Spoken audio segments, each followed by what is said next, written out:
অনেকটা সুস্থ হয়ে ফিরে আসায় এবার খালেদা জিয়াকে রাজনীতিতে আরও সক্রিয় দেখতে চান বিএনপির নেতাকর্মীরা। দলের অভিভাবক হিসেবে তাকে সামনে রেখেই নির্বাচনী বৈতরণী পার হতে চান তারা। আমিনুল ইসলামের রিপোর্ট। চিকিৎসা শেষে 4 মাস পর দেশে ফিরলেন বিএনপি চেয়ারপারসন বেগম খালেদা জিয়া। নানা শারীরিক জটিলতায় আক্রান্ত ৭৯ বছর বয়সী এই নেত্রীর উন্নত চিকিৎসার সুযোগ চেয়ে কম লড়াই করতে হয়নি দলটির।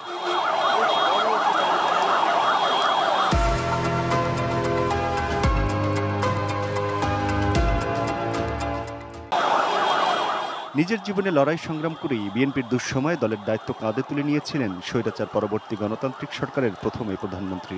তার দিকে এখনো তাকিয়ে দলের অধিকাংশ নেতাকর্মীরা উজ্জীবিত, অনেক বেশি নেতা কর্মীরা অনেক বেশি উৎফুল্ল। খুবই স্বাভাবিক, তারা আশা করেন যে আমাদের নেত্রী যেহেতু কিছুটা সুস্থ হয়েছেন, তারা হয়তো আবার ওনার সাক্ষাৎ পাবেন। তিনি মেডিকেশনের উপরে আছে, তার তো ডেফিনেটলি মেডিকেশনের উপরেই থাকতে হবে এবং আমার মনে হয় তিনি দৈনন্দিন সবার সঙ্গে কার্যক্রম চালাতে পারবেন রাজনৈতিকভাবে। দেশের রাজনীতিতে যে জটিল পরিস্থিতি, তা থেকে উত্তরণে খালেদা জিয়ার ভূমিকা থাকবে আশাবাদী অনেকেই। আগামী দিনও একটি নির্দলীয় নিরপেক্ষ সরকারের অধীনে অবাধ সুষ্ঠু নির্বাচনের মধ্য দিয়ে একটি গণতান্ত্রিক সরকার প্রতিষ্ঠা হবে। দেশনেত্রী বেগম খালেদা জিয়া সে নেতৃত্ব দিবেন। আগামী দিনে ম্যাডাম খালেদা জিয়া শুধু বিএনপির জন্য নয়, দেশের জন্য তিনি যতদিন বেঁচে থাকবেন কাজ করবেন। Aminul Islam, ATN news, Dhaka.